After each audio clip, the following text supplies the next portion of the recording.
the Go Devil's coming out. I'm gonna lift her up and take her out of here. Okay, we're getting some progress going on. There's all the brake and pedal assemblies. Engine's gone. Transmission transfer case is gone. A lot more cleaning up to do. Still debating on what I'm gonna do about the frame.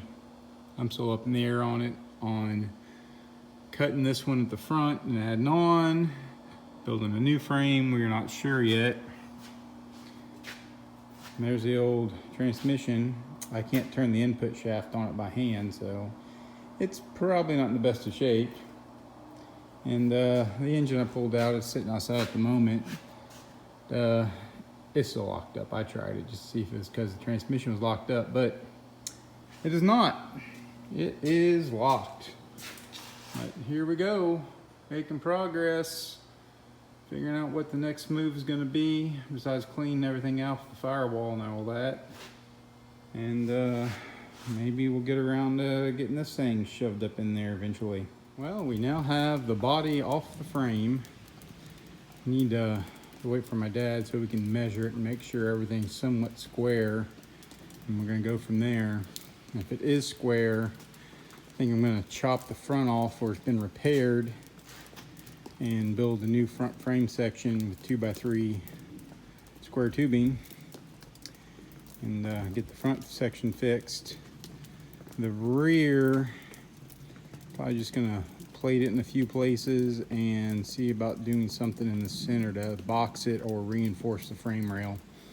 Haven't totally figured that out yet, but this is kind of a plan as we go kind of deal.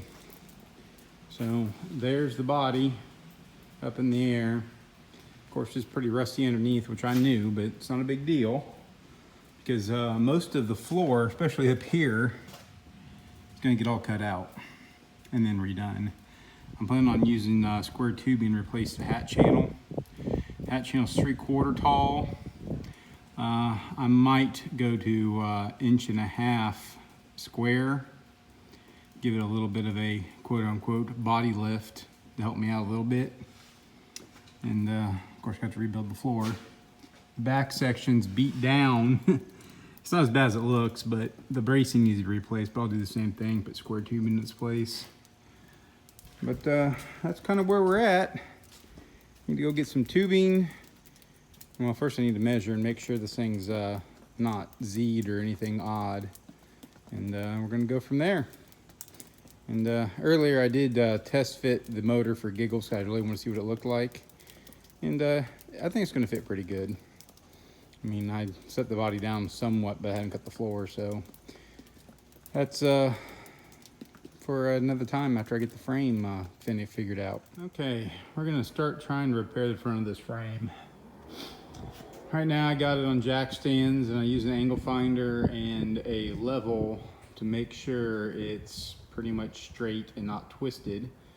Me and my dad measured it earlier today to make sure it wasn't Z'd, and we measured from all the lower hangers diagonally and they all matched up, so it's pretty straight frame as far as that goes. That is the issue.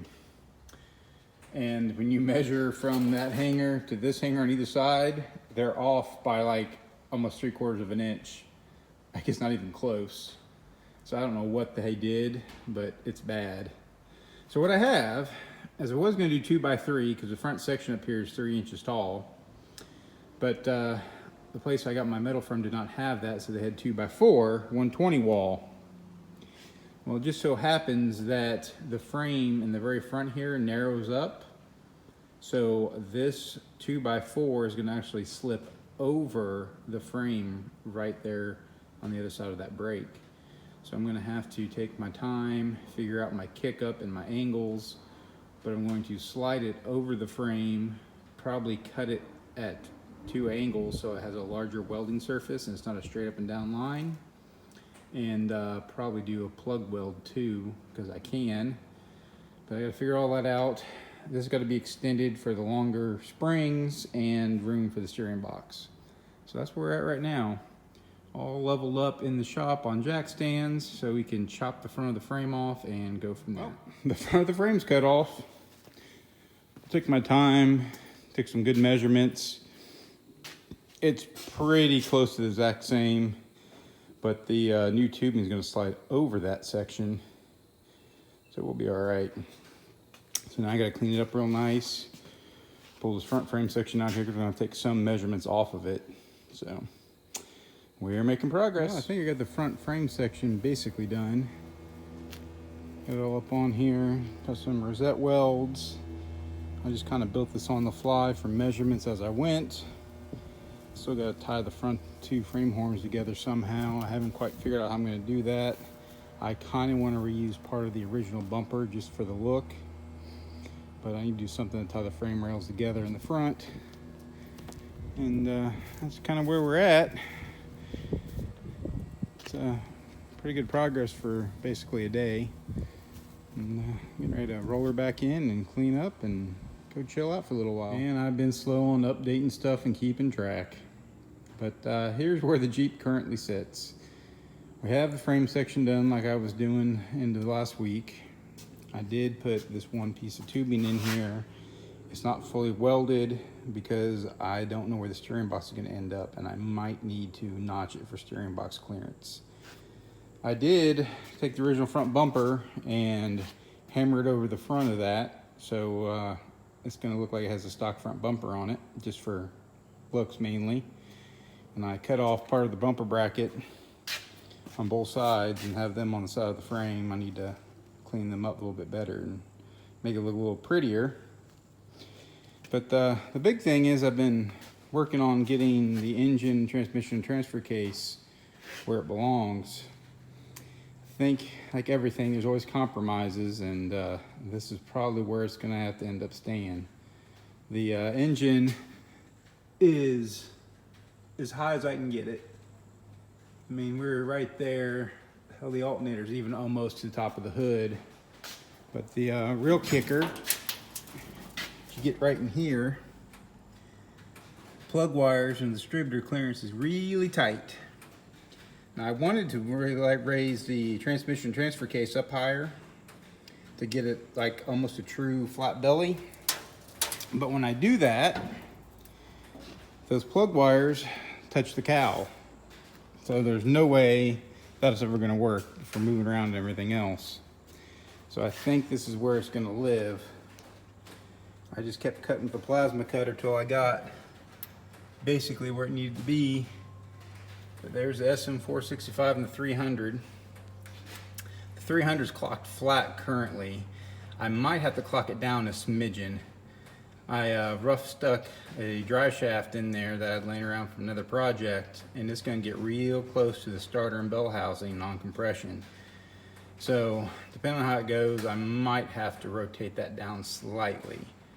Now, I was going to have it where the transmission was going to be not sticking below the frame. If it was, very, very little. But it's looking like it's going to stick down an inch or two, maybe 2 inches at the actual transmission. Transfer case ain't going to stick down at all. So that's kind of where we're at. And more work to do, a lot more work to do. Now I need to work on figuring out the transmission cross member. I think I'm going to build a belly that's kind of a boat-sided belly pan that goes on there, so it actually goes in an angle to the center, and go from there. So I need to pick up some 1/4 inch flat plate so I can build that if I'm going to do it that way. That, or I got to build it out of square tubing and then skin it with something. But we'll figure that out. That's currently where we're at, and we're sitting on there. I do have 3/4 inch spacer under the body, I will tell you that. When I replace the hat channel, I plan on using 1.5 inch square tubing to replace the hat channel, and that'll give me 3/4 of an inch of quote unquote body lift. So there's a little bit of body lift on it, but it's gonna have pretty good belly clearance. So that's where we're at, guys.